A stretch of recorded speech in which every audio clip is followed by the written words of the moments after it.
Find the union of the following, इनके union आपने मालूम करने। पहले नंबर पे तो हम ये समझे कि यूनियन होता क्या है। यूनियन इत्तेहाद को कहते हैं। इत्तेहाद में जाहिर है फिर दोनों जो घर हैं उसके बंदों को मिला लिया जाता है। मसलन यहाँ से अगर हम यूनियन की बात करें तो ये पहला ए घर है और दूसरा आपके पास बी घर है। यहाँ से देखो हम ए इसका 1 लिख लेंगे, फिर यहाँ पर 4 है, इधर 2 है, तो फिर हम तरतीब अगर देना चाहें तो हम 2 भी लिख लेते हैं। फिर इसके बाद हम क्या करते हैं कि यहाँ से 4 है, इधर से 3 है, तो हम 3 लिख लेते हैं, फिर 4 लिख लेते हैं। आप कोई भी लिख लेंगे, आगे पीछे करके लिख लें, कोई मैटर नहीं है। फिर उसके बाद मैं 5 लिख लेता हूँ, फिर उसके बाद मैं 7 लिख लेता हूँ। ये देखिए 4 हो गया, 7 हो गया, 2 हो गया, 3 हो गया, 5 हो गया। अब क्या रह गया, इधर से 8 रह गया, उधर से 10, तो 8 भी आ गया और 10 भी आ गया। फिर यहाँ से 9 रह गया और यहाँ से 13 रह गया। तो देखिए आप इसके भी सारे एलिमेंट लिख लिए, इसके भी सारे, तो कोई रह नहीं गया। यूनियन का मतलब ये है कि सारे ही मिल गए हैं एक दूसरे के साथ, एक मुश्तरका तौर पर दो टीमों की एक टीम बन गई है। इसी तरह से सी हमारे पास है और यहाँ पर कहीं आपके पास डी नज़र आ रहा होगा, तो हम सी और डी को भी मिला के लिखेंगे। ये देखिए इसमें 0 है, इधर भी क्या है आपके पास 0 है, तो 0 को एक बार नुमाइंदगी दी जाएगी, यानी ये दोनों घरों में आता जाता है। इनका भी बेटा है, इनका भी कज़न भतीजा कुछ लगता है, दोनों में है, तो दोनों टीम में होगा। तो जब एक टीम बनेगी तो जाहिर है वो एक बार ही जाएगा खेलने, उसका सिंगल नाम होगा। इधर 2 है, इधर भी 2 मौजूद है, लेकिन 1 भी मौजूद है, तो हम पहले 1 को लिख लेते हैं। 2 इधर है, वो भी आएगा, यानी कॉमन भी लिखेंगे और नॉन कॉमन भी लिखेंगे। फिर इसके बाद यहाँ पर 4 है, इधर भी मौजूद है, लेकिन हम 3 लिख लेते हैं ताकि तरतीब जो है वो कायम रहे। 4 लिख लिया हमने। फिर हमने यहाँ से देखा कि ये 6 है, ये भी 6 है, तो एक 6 लिख लिया। फिर हमने देखा यहाँ 8 है, इधर भी 8 है, तो हमने एक 8 भी लिख लिया। फिर हमारे पास अकेला यहाँ पर 10 है, इधर नहीं है कोई एलिमेंट, तो हमने सारे के सारे एलिमेंट्स को नुमाइंदगी दे दी। यही हमारे यूनियन का तरीकाकार है। यहाँ पर देखिए आपके पास ई भी है, एफ भी है, तो यहाँ से आप ए लिख लें, इधर से गया, इधर से गया। बी लिख लें, इधर नहीं है। सी लिख लें, इधर है नहीं है। फिर डी लिख लें, इधर चाहे नहीं है। फिर आप ई लिखेंगे इधर, तो इधर भी ई हो गया। बाकी जो रह गए आपके कौन से रह गए, आई ओ यू रह गया है, ये वॉवल्स हैं, तो आई ओ और यू भी हमने लिख लिया। आई हो गया, ओ हो गया, यू हो गया। क्या कोई एलिमेंट बचा है? नहीं बचा, तो इसका मतलब हमने सारे के सारे जो है वो लिख दिए हैं। इसके बाद देखिए जी है, एच है, तो जी और एच का जब आप यूनियन लेंगे तो पहले आप सारा सेट जी लिखेंगे, फिर यूनियन लगा के सारा सेट एच लिखेंगे। 1 2 3 से लेकर ये 10 तक है। ये आपके पास 0 से लेकर 0 1 2 3 4 6 8 9 और 10। तो जब 0 से 1 से लेकर 10 तक ये सारे हैं, तो उसके अंदर एक एलिमेंट है जो इसमें नहीं है, वो है 0। तो हम 0 से लेकर 1 2 3 ऐसे आप टू सो ऑन करके 10 लिख लेते हैं। तो आप देखें कि ये भी सारे आ गए, ये भी सारे उसके अंदर शामिल हो गए। तो ये हमारे पास था क्वेश्चन नंबर 1। अब हम क्वेश्चन नंबर 2 का स्टार्ट लेंगे। क्वेश्चन नंबर 2 के अंदर देखिए वो कहता है इंटरसेक्शन। इंटरसेक्शन का मतलब सुन लें, इंटरसेक्शन का मतलब ये है कि जो इधर भी हो और इधर भी हो, दोनों में हो, वो इंटरसेक्शन होता है। तो हम इसकी चेकिंग करेंगे कि दोनों में इंटरसेक्शन का मतलब क्या है, यानी दोनों में वो मौजूद हो। तो हम देखते हैं कि एस इधर है, इधर नहीं है, तो एस को तो नहीं लिख सकते हम। टी इधर है, इधर भी है, तो हम टी को लिख लेंगे। फिर जनाबे वाला एस नहीं है, टी इधर भी है, इधर भी है। उसके बाद देखें यू नहीं है, डी नहीं है, ई, ये टी भी हमने लिखा है, फिर ई भी मौजूद है। ये देखें हमने टी भी लिखा, फिर हमने ई भी लिख लिया, तो उसके बाद हमने ई लिख लिया। फिर एन इधर है, इधर नहीं है, टी इधर है, इसको बार बार नहीं लिखेंगे हम, एक बार टी आ गया ना दोनों में, तो बस फिर टी नहीं लिखेंगे। अब और देखें इसके अंदर, और इसके अंदर है नहीं है।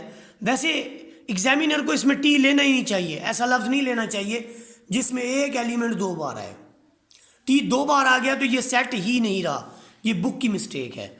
उसके बाद देखें ई, यानी इसके अलावा कोई ऐसा एलिमेंट ए जो है इधर है उधर नहीं है, सी इधर है उधर नहीं है, एच इधर है उधर नहीं है, ई इधर है उधर। एक बार हम लिख चुके हैं ई को, ई दो बार नहीं हो सकता, एक बार लिखेंगे बस एक बार, दूसरी बार लिखेंगे तो वो तो सेट ही नहीं रहेगा। हम जो यूनियन पढ़ रहे हैं वो तो सेटों के अंदर पढ़ रहे हैं, इंटरसेक्शन या यूनियन सेट में पढ़ रहे हैं।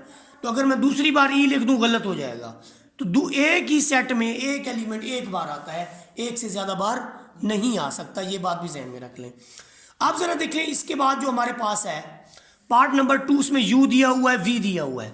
यू में अगर आप ये समझते हैं इधर 0 है और इधर भी 0 है, अगर कोई शख्स ये समझता है देखिए यहाँ भी 0 है यहाँ भी 0 है, इसके अलावा कोई ऐसा एलिमेंट नहीं है जो दोनों में हो। आप कहेंगे इधर भी 1 है इधर भी 1 है, नो, इधर -1 है इधर +1 है, तो ये टोटली डिफरेंट है। इधर -2 इधर +2, इधर -3 इधर, तो ये टोटली डिफरेंट। सिर्फ एक ही एलिमेंट इसके अंदर है और वो है 0। वो क्या है? 0। अब इस सेट का मतलब ये नहीं कि वो खाली सेट है, इसके अंदर 0 मौजूद है। ये सिंगलटन सेट है, यानी एक रुकन इसमें है। तो जिस सेट के अंदर एक रुकन होता है वो आपका सिंगलटन सेट होता है, एक एलिमेंट वाला। अब W और X में देख लें, जब इसका आप इंटरसेक्शन लेंगे तो आप देखेंगे इसके अंदर कौन से हैं जो इसमें है। इसमें 2 है जो इसमें है, इसमें 3 है इसमें नहीं है, इसमें 5 है इसमें नहीं है, इसमें 7 है इसमें नहीं है, इसमें 11 इसमें नहीं है, इसमें 13 इसमें नहीं है। तो सिर्फ सिंगलटन सेट कौन सा मौजूद है इसमें? W इंटरसेक्शन X में सिर्फ एक एलिमेंट मौजूद है और वो है 2। इसके बाद देखिए आपके पास Y गिवन है और Z गिवन है, दोनों में इनकी इंटरसेक्शन को देखें तो इधर भी 0 इधर भी 0, तो 0 लिख लें। अब जरा गौर करें, ये तो गिनती 0 से लेकर शुरू हो रही है, 1 2 3, ये तो खत्म ही नहीं हो रही। तो इस सेंस में फिर हम क्या करेंगे? इसका मतलब क्या हुआ कि 5 भी तो इसमें आएगा, फिर 3 के बाद 4 आएगा, फिर 5 आएगा, फिर 10 भी आएगा गिनती में आगे जाके, फिर 15 भी आएगा, फिर आपका 20 भी आएगा। हाँ, तो इसका मतलब क्या हुआ कि X तकाते Z का जो जवाब आया है वो असल में Y तकाते Z का जो जवाब आया वो Y ही आया है। दोबारा सेट Y आ गया, ये देखें सारा। आप यहाँ Y लिखें ना लिखें, आपका आंसर यहाँ तक कंप्लीट हो गया। और ये हमारे पास था जी क्वेश्चन नंबर 2। इसके बाद हम देखेंगे क्वेश्चन नंबर 3। क्वेश्चन नंबर 3 के अंदर देखिए हमने क्या चीज़ें मालूम करनी है। हमने 2 चीज़ें वही मालूम करनी है कि इनका यूनियन भी मालूम करना है और इनका इंटरसेक्शन भी मालूम करना है।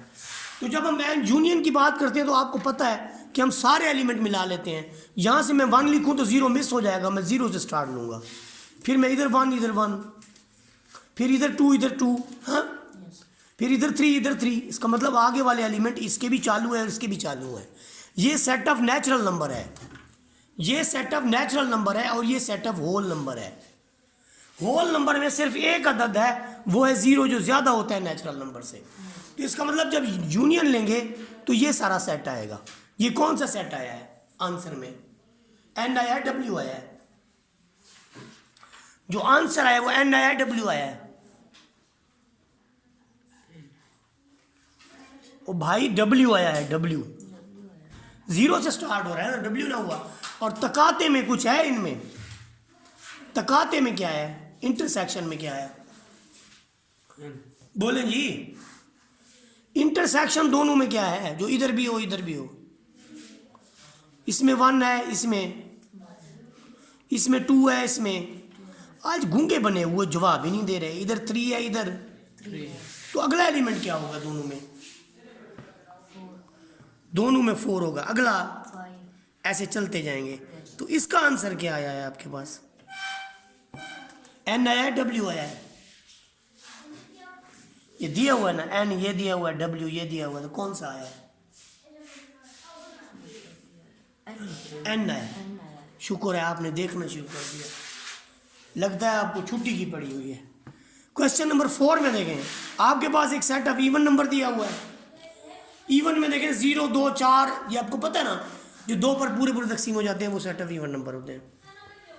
ये ऑड है 1 3 5। तो यूनियन में क्या होगा फिर? यूनियन में ये वाले भी लिखने हैं, ये वाले भी लिखने हैं, तो क्या आएगा? 0 लिख लूँ, फिर एक ही टीम बनाएंगे ना, फिर समझ आ गई बात की? तो इसके भी सारे आ जाएंगे और इसके भी सारे। इसमें 5 लिखा है भला हमने? नहीं लिखा ना, है ना? लेकिन है सही, है सही, क्योंकि 0 1 2 3 4 के बाद डॉटेड लाइन लगा दी है। तो ये जो सीक्वेंस चल रही है ये यही होगी, यानी 0 1 0 के बाद 1 का इजाफा, फिर 2 का, फिर 3 का, फिर 4 का, 4 के बाद फिर 5 नहीं आएगा, फिर 6 आएगा, 7 आएगा। तो ये है। तकाते में देखें इन दोनों में कोई है मुश्तरक कि जो इधर भी हो इधर भी हो? तकाते में, इंटरसेक्शन में, इंटरसेक्शन इनका लेना है ना। अब ऐसा अदद जो इधर भी हो इधर भी हो, है कोई? ढूंढे जरा, कोई है? नहीं है। जब कोई नहीं होता तो फिर हम खाली सेट लिखते हैं, इम्प्टी सेट, ऐसे भी लिखा जा सकता है। और तो ये जो ई इंटरसेक्शन ओ है ये आपका इम्प्टी सेट है। ठीक हो गया? ये आपके पास क्वेश्चन नंबर 3 था, 4 था। अब हम करेंगे जी क्वेश्चन नंबर 5 करेंगे। क्वेश्चन नंबर 5 के अंदर देखें, एक आपके पास सेट पी दिया हुआ है, वो कहते हैं ये सेट ऑफ प्राइम नंबर्स है, और सी कहते हैं सेट ऑफ कंपोजिट नंबर है। अब प्राइम नंबर का जो सेट है वो कैसे होता है? प्राइम नंबर ऐसे होते हैं जो अपने आप और एक पर तकसीम होते हैं, लेकिन उसमें 1 शामिल नहीं होता। 1 के 2 डिवाइजर होना लाजमी है प्राइम के, तो 1 तो अपने आप पे तकसीम होता है, 2 पे, 2 जो है देखें आप अपने आप पर और एक पर तकसीम होता है, ये भी अपने आप और एक पर तकसीम होता है, ये भी अपने आप और एक पर तकसीम होता है, ये भी अपने आप और ये भी अपने आप और। तो जरा गौर करें, ये आपके पास सेट ऑफ प्राइम नंबर है। कंपोजिट कौन से हैं? जिसके 3 या 3 से ज़्यादा डिवाइजर हो। अब 4 है, 4 के फैक्टर्स क्या हैं? 1 2 4।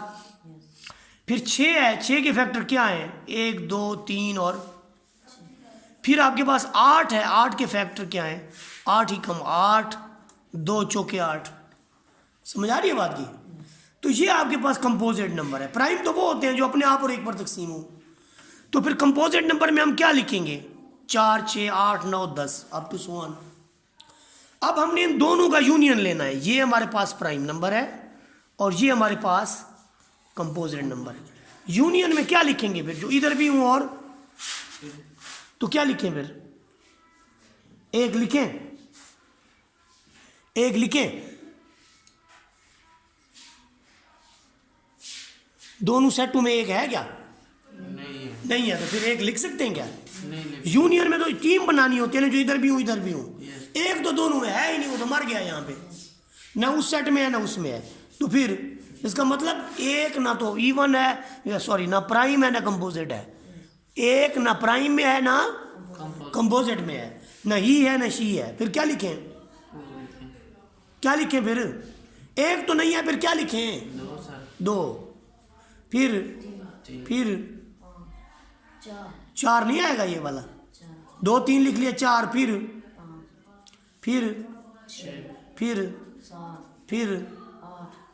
फिर आप लोगों को क्या फील हो रहा है इसके बाद? कि ये एक गिनती है जो चलती आ रही है, 1 से आगे स्टार्ट हुआ है इसका। नहीं समझ आई बात की? 2 3 4 5 6 7 8 9 कोई मिस हो रहा है? इसका मतलब ये जो गिनती है, 1 के बाद इसके 2 कॉलम बन जाते हैं, एक प्राइम का बन जाता है, एक कंपोजिट का। कुछ डिजिट इधर चले जाते हैं, कुछ डिजिट तो 1 के अलावा बाकी तमाम डिजिट जो है वो या तो प्राइम है या फिर कंपोजिट है। समझ आ गई ना बात की? कंपोजिट कौन से हैं? जिसके फैक्टर 2 से ज़्यादा हो। और प्राइम कौन से हैं? जिसके एग्जैक्टली 2 डिवाइजर्स हों, 1 और इटसेल्फ। ओके हो गया? अब जरा आ जाए इनकी इंटरसेक्शन। इंटरसेक्शन है इनमें कुछ? आप बताएं, इंटरसेक्शन है? ऐसा कोई अदद जो इधर भी खड़ा हो इधर भी खड़ा हो? बताओ, कोई ऐसा अदद है जो प्राइम भी हो और कंपोजिट भी हो? बोलें जी? नहीं है। तो ऐसा कोई अदद नहीं है जो कि प्राइम भी हो और कंपोजिट भी हो। तो फिर आंसर क्या आएगा? खाली सेट। क्या आंसर आएगा फिर? खाली सेट। इसके बाद देखिए जो हमारे पास नेक्स्ट है क्वेश्चन, उसमें हमने कंप्लीमेंट का बताना है। क्या बताना है हमने? कंप्लीमेंट का बताना है। कंप्लीमेंट का मैं आपको बताता चलूं। जो कंप्लीमेंट का तरीकाकार है वो ये है कि आपके पास एक यूनिवर्सल सेट है, फर्ज करें ये सारा यूनिवर्सल सेट है। हाँ, आपके पास ये यूनिवर्सल सेट यूं है कि 1 से लेकर 10 तक है, 1 से लेकर 10 तक है। ये यूं समझे कि एक दादा है, उसका ये रकबा है और उसके हैं 2 बेटे। एक बेटा जो है उसके पास ये किला नंबर है, 1 किला, 2 किला, 5 किला, 7 किला और 10 किला नंबर। इस बेटे को ये किला नंबर आए हैं। ये कौन सा है फिर? ये हमारा जी ए है। क्या है? ए को कौन कौन से किला नंबर मिले हैं? 1 मिला है, 2 मिला है, 5 मिला है, फिर 5 मिला है, 7 मिला है और 10। फिर दूसरा जो इसके अलावा वाला है ना, वो है ए का कंप्लीमेंट, ए का।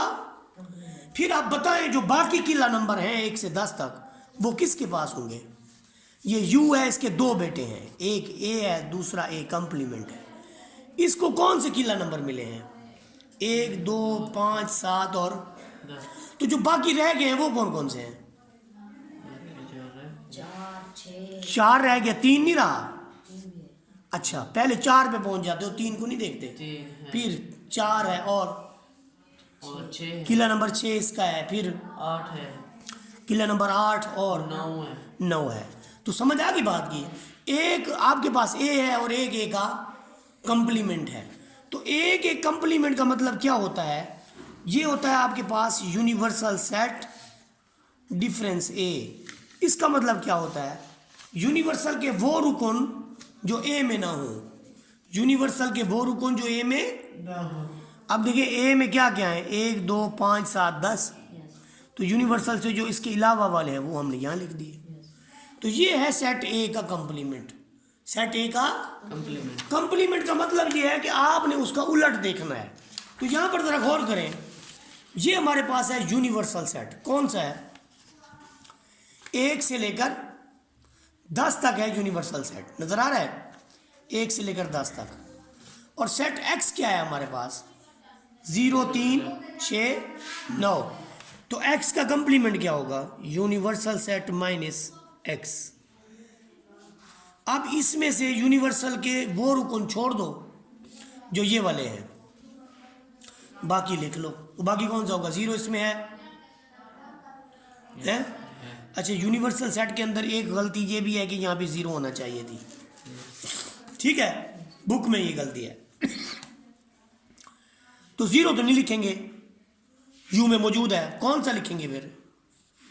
3 भी नहीं लिखेंगे, 6 भी नहीं लिखेंगे। ये देखें, 3 खत्म, 0 भी खत्म, 6 भी। ये देखें ना, आपका जो यूनिवर्सल सेट है वो 0 से लेकर यहां तक है। सेट एक्स में कौन से एलिमेंट हैं? आपके पास सेट एक्स में 0, 3, 6, 9। आप यहां से क्या करेंगे? 0 को उड़ा देंगे, 3 को उड़ा देंगे, 6 को उड़ा देंगे, फिर 9 को भी उड़ा देंगे। जो बाकी बच जाएंगे वो हमारा होगा एक्स का कंप्लीमेंट। एक्स का कंप्लीमेंट का मतलब है you difference x. You difference यानी यूनिवर्सल के वो रुकन जो एक्स में ना हो। तो एक्स वाले हमने उड़ा दिए, बाकी क्या लिखूं मैं फिर? 1, 2, 4, 5, 7, 8, 10। ये तरीका है। तो यही आंसर यहां पर मैं लिख रहा हूं। ये देखें, क्या लिखूं मैं? बताएं जी, क्या लिखूं यहां पर? 1, 2, 4, 5, 7, 8 और 10। समझ आ गई बात की? इसी तरह एक y है, फिर y का कंप्लीमेंट निकालना है। ये देखो, अब मैं यहां से y लिख रहा हूं। x तो मेरे पास मौजूद है ना यहां पर। ये देखो, ये मेरे पास x मौजूद है। अब y क्या है? y आपका जो है वो 0, 4, 6 है। 0, 4 और 6। तो आपका y का कंप्लीमेंट कौन सा होगा? यहां से 0 ना लिखें आप, फिर 4 ना लिखें आप, और फिर आप 6 ना लिखें, बाकी सब लिख लें। तो क्या होगा? 1, 2, 3, 4 नहीं लिखना, 5, 6 नहीं लिखना, 7, 8, 9 और 10। ये y का कंप्लीमेंट होगा। y का कंप्लीमेंट का फार्मूला है u माइनस y। तो कौन कौन से रुकन आए हैं यहाँ पर देखें आप, कौन कौन से रुकन आए हैं हमारे पास, 5 7 8 9 10। समझ आ गई ना बात की। कौन से आए हैं, 1 2 3 5 7 8 9 और 10। सिमिलरली हमारे पास है जी, हमने जी का कंप्लीमेंट निकालना है। यहाँ पर जी आपके पास गिवन है 0 2 4 6 8 10, 0 2 4 6 8। इसमें से आप क्या करें, 0 ना लिखें, 4 ना लिखें, 6 ना लिखें और 8 ना लिखें, और तो अब ग्रीन वाले हमने नहीं लिखने, तो वाई कंप्लीमेंट में जी कंप्लीमेंट में क्या लिखेंगे, ग्रीन वाले नहीं लिखने, 1 लिखेंगे फिर 2 लिखेंगे। देखिए यहाँ पर हमने ग्रीन वाले नहीं लिखने। ग्रीन पेंसिल कहाँ कहाँ फेरी है हमने, इधर फेरी है, इधर फेरी है, इधर फेरी है, इधर फेरी है और इधर फेरी है। तो क्या लिखेंगे फिर, 1 2 3 5 7 9, ये क्या होगा आपका जी कंप्लीमेंट। यानी जी कंप्लीमेंट है u माइनस जी, और इसमें नंबर ऑफ एलिमेंट्स कौन से हैं आपके, ये वाले नंबर ऑफ एलिमेंट्स हैं 1 2 3 5 7 9। जी में 2 भी है। लिखा था वो। जी में 2 है, हाँ 2 नहीं आएगा फिर, गुड। अब देखो इसी तरह से u कंप्लीमेंट, u कंप्लीमेंट का मतलब होता है u डिफरेंस u, कि u के ऐसे रुकें जो u में ना हो, ऐसा हो सकता है। तो u के सारे तो u में है, तो u कंप्लीमेंट हमेशा क्या आता है, ये हमेशा खाली सेट जो है वो हमारे पास आता है u कंप्लीमेंट। एक क्वेश्चन जो हमारे पास एक रह गया है बाकी, ये है डिफरेंस वाला क्वेश्चन। डिफरेंस का मतलब क्या है, हालांकि इनको तरतीब ऐसी रखनी चाहिए थी कि क्वेश्चन नंबर 7 पहले आना चाहिए था और क्वेश्चन नंबर 8 जो है 6 बाद में आना चाहिए था। चलें, बहरहाल बुक वालों की अपनी है। x माइनस वाई का क्या मतलब है, x माइनस वाई का मतलब है x के वो रुकन जो y में ना हूँ। तो पहले हम सेट x लिखते हैं 2 4 0 2 4 9 और 10, फिर आप डिफरेंस का साइन लगाते हैं, फिर आप y लिखते हैं 1 2 3 और 4। इसका मतलब क्या है, इसका मतलब ये है कि इसके वो अरकान लिखें जो इधर ना हो। तो इसका 0 तो इधर नहीं है, तो क्या लिखें फिर, 0 लिख दूँ। 2 इधर है नहीं लिखना, 4 इधर है नहीं लिखना, 9 इधर है नहीं है 9 लिख लें, 10 इधर है इधर नहीं है 10 लिख लें। तो ये हमारा आया जी x नफ़ी y। अब y नफ़ी x जब लिखेंगे तो पहले आप y लिखेंगे 1 2 3 4 और डिफरेंस लगाएंगे, फिर आप x लिखेंगे 0 2 4 9 और। अब पहले हमने किया था x नफ़ी y, तो हमने कहा था x के वो अरकान जो y में ना हूँ। अब हम क्या करेंगे, अब हमने कहना है y के वो रुकन जो x में ना हो। y के वो रुकन जो x में, तो पहले सेट के वो अरकान देखेंगे जो इसमें ना हूँ। 1 इसमें नहीं है तो 1 आएगा, 2 तो है, 3 नहीं है, फिर 4 भी है, 5 नहीं है, तो 1 3 5। आप यहाँ पर देखें जो आपका आया ना x डिफरेंस y, वो ये वाला आंसर आया है, और जो y डिफरेंस x आया है वो ये वाला आया है। तो क्या ये एक जैसे हैं, एक जैसे हैं क्या, नहीं है। इसका मतलब क्या हुआ कि x difference y is not equal to y difference x। आप इसको ऐसे भी लिखते हैं x difference y is not equal to y difference x, ऐसे भी आप लिख सकते हैं। तो ये कम्यूटेटिव प्रॉपर्टी नहीं रखता। अब हम बात करेंगे x डिफरेंस z की। तो x डिफरेंस z का मतलब ये है कि x के वो अरकान जो z में हूँ है, कोई तो लिख लें। x के वो अरकान जो z में ना हूँ, 0 है, z में 0 नहीं है ना, 2 भी नहीं है, 6 भी नहीं है, 9 भी नहीं है और 10 भी नहीं है। तो ये x डिफरेंस z आया गया। फिर आपके पास है z डिफरेंस y, z के वो रुकन जो इसमें ना हो, वो भी सारे एक सारे 1 है 3 है 5 है 7 है। तो ये हमारा एक्सरसाइज जो है वो मेरे ख्याल में कंप्लीट हो गई है। वीडियो अच्छी लगी हो तो लाइक शेयर सब्सक्राइब कर दें। जज़ाकल्लाहु खैर।